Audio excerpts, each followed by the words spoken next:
What's going on, guys? Welcome back to another Guardians of the Galaxy video, and today let's talk about top 8 things you absolutely need to know before playing the game. Of course, it releases on the 26th of this month, so not that far long to go, but I already got a chance to play over 20 hours of it. And yeah, a huge shout out to Square Enix for sending me a very early on copy. But in this video we're gonna talk about that, and also if you want to see like raw footage that I was able to record from the early stages of the game, there's a second channel that I created where you can see all of the gameplay and B-rolls that I was able to record. As always, a thumbs up on the video would definitely help the channel out, and let's jump right into it. Now, starting things off, I play the game on the PlayStation 5, and the game features two graphics modes. One of them is the quality mode that obviously features like ray tracing, 4K, better textures, and pretty much all bells and whistles of the next generation, but at a lower frame rate. For example, some of these early shots in the game have been played on the quality mode, and yeah, the game just looks drop dead gorgeous.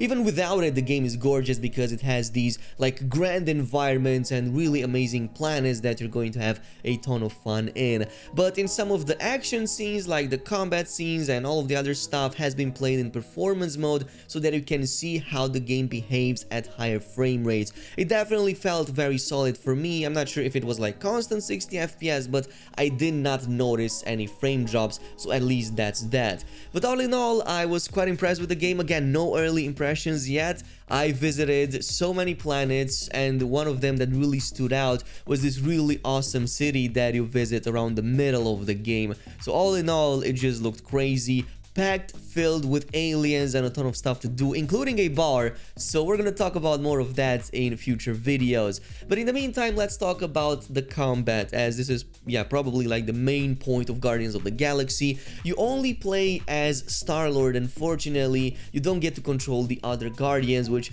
is a really missed opportunity in my opinion, but at the same time, you do get to command them and make them perform all types of attacks and actions.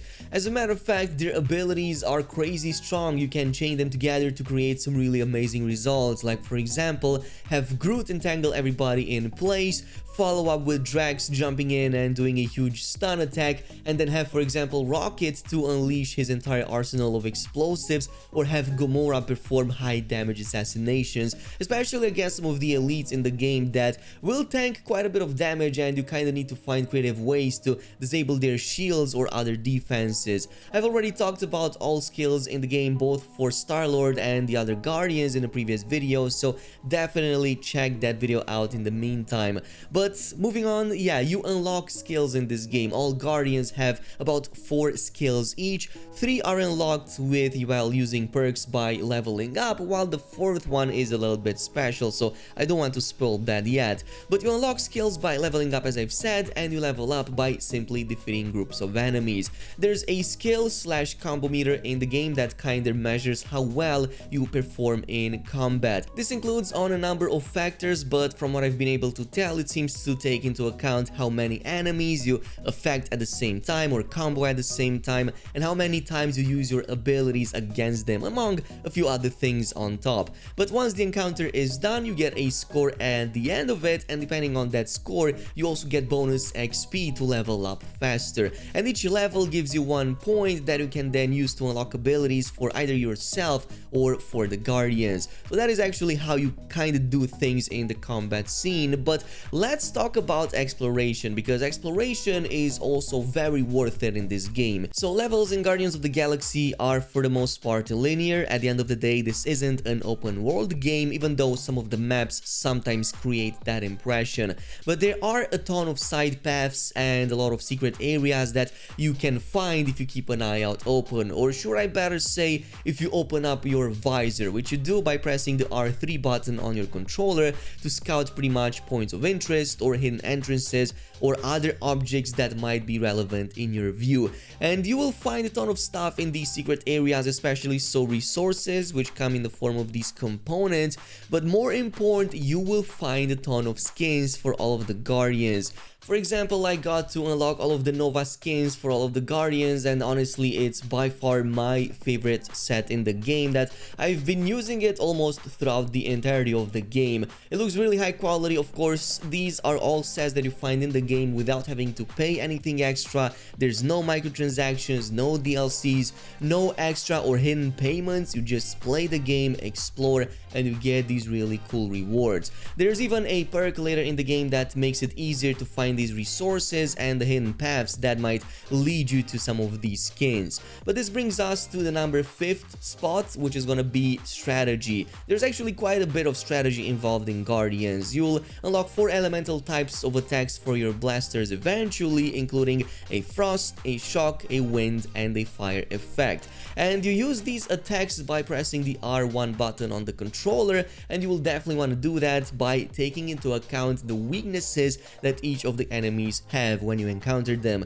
Like some of them might have a weakness, for example, to frost, or others to shock, and that is visible right next to their HP bars. And if you take advantage of these, you can even disable them completely, which opens up other possibilities. Like for example, there's a triangle prompt happening where you can disable parts of their attacks, like for example take down their shields or maybe one of their arms or weapons, and it's definitely worth doing that. But also there's team takedowns if you take them about 25% HP, and performing that immediately deletes them. Like you're just destroying them with this really awesome like team takedown attack that just looks overall crazy good. But there's another element of strategy when it comes to your blasters, especially the elementals, and that is the fact that you use them during puzzles to freeze paths, or maybe to melt a path ahead, or even destroy certain objects that might block your way. And the other Guardians also help you a lot more with solving these puzzles. Like for example, you can have Groot to create a path ahead with his roots so that you can reach an inaccessible point, or you can have Rocket squeeze through a tight space to open up an area ahead, or have Drax move a really heavy object so that you can jump on a platform and reach a different location. Now of course, once you get all of these things, all of these resources, especially the components, you will want to funnel that into your workbench. Your workbench is pretty much your friend. You get to both find this on the Milano, which is kind of like your hub, or out in some of the levels, especially if you're like just heading into a big fight. Right before that, you will usually find one of these workbenches. So you get to unlock perks, for example, that might give you a special powerful firing mode, for example one that lets you charge your blasters for even higher damage. But there's many more in there that might give you the possibility to air glide while you're using the blasters in the air, and quite a number of them that will upgrade your shields and your HP values, among many other things. So this is what you will actually want to do with all of these components that you will find during said missions. And this is pretty much it with the strategy. Let's talk about your hub, your main ship, the Milano, which is also kind of like the place where you rest in between the big missions. And even more so, it's the place where you get to interact with the other Guardians even more. You can visit their rooms. You also have a room. You can interact with various objects, some of which you get to unlock by playing the game and going in those secret areas I was talking about, and then have really cool conversations with the other Guardians to find out more about their backstories and motivations. Like there's a lot of banter going on in Guardians of the Galaxy, both during missions and off missions. Like you're constantly feeling that you're part of the team, and that's pretty much what the developers wanted from the very beginning. Now of course, the big surprise for me when playing the game, even though we did have some hints and you know like we even have like a full footage of that from some of the official trailers, but there's actually ship combat in the game. You can actually do ship combat with the Milano, and there's more than a few occasions in which you get to actually pilot it and even engage in space fights with other ships or pirates, or you know, other stuff that I don't really want to spoil. But yeah, the game is really action-packed at every single step of the way, so there's lots of stuff to do in there. Yeah, again, totally check out the second channel out if you haven't already. There's gonna be a ton of raw footage in there from some of the early missions. No story spoilers or anything, by the way, just like how the game plays. So totally check it out, and I'll see you guys in the next video.